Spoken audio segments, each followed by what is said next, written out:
Most men don't ruin their relationships and sexual opportunities with women because they are not attractive or wealthy enough, but because they failed her tests, not once or twice, but repeatedly. In this video, I'm going to show you how to build frame control so you can not only brush off her tests and take advantage of your sexual opportunities, but also lead your relationships with confidence so that women can respect you. Among the many clients I've coached, frame control happens to be the first stepping stone for most of them, and the one that yielded the most impactful results. And I don't mean just winning a woman's respect, but also improving other aspects of their life, such as self image, career opportunities, and just mental freedom. Frame isn't what you say, it's what you feel inside yourself. You can memorize every line, have perfect eye contact, and dress the part, but if deep down you're seeking her approval, she feels it because emotions are contagious.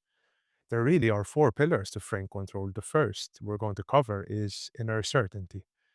To put it very simply, I want you to think of frame like the steering wheel of a car.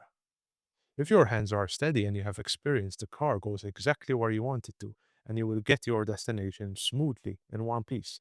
But if your grip is shaky, the car veers in many directions and the ride feels unstable, making the possibility of a crash very plausible. Women feel that instability instantly, even if you're saying the right words at the right time. They can sense when the driver isn't in control because the steering wheel is doing circles. Inner certainty is holding the wheel like you own the road, with no distractions or second guessing, fully in command of the direction and destination. This, of course, requires practice and experience, but you can start to understand the importance of being a reliable driver. It buys a lot of trust and loyalty. So, before any conversation or date, ask yourself, what reality am I offering her? If it's, I hope she likes me, you've already lost. If it's, on the other hand, I'm here to enjoy myself and to see if she's interesting enough to fit into my world, you've already won. Your inner storyline should be one that is not only encouraging, but affirmative. Because I am the stock that appreciates and value and has increasing desirability. I decide what I give my energy to.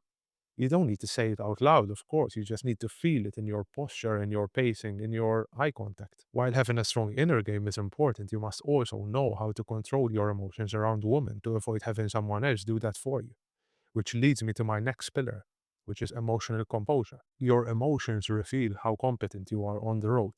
A man who can really drive will not get in a fit of panic if he accidentally hits the sidewalk as he is taking a turn.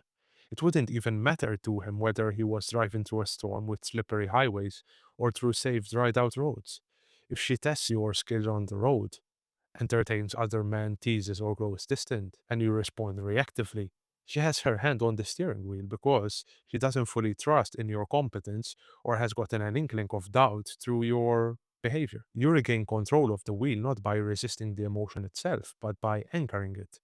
You calmly de escalate the situation without seeming defensive or insecure. You slow down your pace. You speak slower. You give her the illusion of control, even if for a moment, to avoid throwing a fit. That is how you maintain the frame in a tense situation, which naturally leads me to the next pillar, which is strategic detachment. I want to ask you something. If you were playing poker, how would you act to avoid giving yourself away when you've just lost a pot? Think of yourself like a poker player for a moment, because frame works very much the same way. The man who is detached from the outcome really holds all the power, while everyone else is busy chasing the next card. He doesn't flinch when he loses a pot, and he doesn't let a bad beat throw him off his rhythm. If you're eager to win one round, you start making weak moves that reveal your inherent anxiety and showing telltale signs of defeat. It is the same with women. You will lose your center because she now controls the stakes in the game, and by extension, your emotions as well. In other words, she has more leverage than you. This is what happens with men who are starved for attention. The moment a woman gives them even a little, they treat it like gold and start pursuing it relentlessly. That desperation sabotages desire instantly. The strongest frame is freedom. If it works, great. If not, also great. There is no such thing as a win lose or a lose lose. There is only win win, winning or wisdom. And I say wisdom because that is the end result of learning from your own feedback and iterating your approach along the way. In any endeavor in your life, a strategic mindset goes a long way in getting you what you are after, believe me. So that's the real underlying reason women test you, not to get under your skin, even though that is usually what unintentionally happens, but to ensure that you are reliable enough for her to depend on you. So every time that you feel a pull to prove yourself, just pause, let the silence hang in there, take it in. That microsecond of restraint is a simple way to control your frame without getting flustered. Now that we've covered some of the more subtle and indirect ways to regain control in your relationships, we must not forget that your speaking patterns also play a key role in commanding respect. So, last but not least, the fourth pillar is verbal reality. Want to tell you a quick story? I remember back when I first started getting into dating, I went on this coffee date with a woman. I'd rehearsed in my head all the right things, right? The body language, the playful banter, the whole thing. But halfway through the date, I noticed something strange that kept occurring. Every time I'd ask something off the cuff, she'd tilt her head slightly, like she was trying to figure me out. I'd say, do you like this kind of place or is it not your thing? And she'd smile politely and sip her drink. She wasn't responding to the words, she was responding to the energy behind them. And the energy was off because deep down I was trying to get it right. I wasn't speaking from certainty, I was performing confidence that I didn't actually feel. That's when it hit me because words only shape perception when they align with your inherent reality. If you say confident things but feel small and look uncomfortable, women sense that disconnect instantly. So the next time I went on a date, I decided to flip the script, of course. Instead of asking, do you like this place? I said, this place has the best coffee in the city. You'll see for yourself. Simple switch, but she got excited because now I wasn't seeking approval. I was basically setting the frame.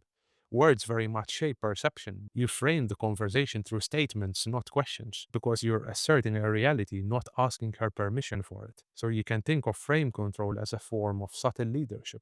You're combining storytelling, tonality, and humor to create the right environment for her to feel compelled to stay there. And while questions are great for getting to know her and establishing rapport, statements are key for framing any situation or interaction. Now, if you want to know more about how you can test a woman to discover whether she is the right woman for you to pursue, then watch this video where I break down step by step how to do exactly just that.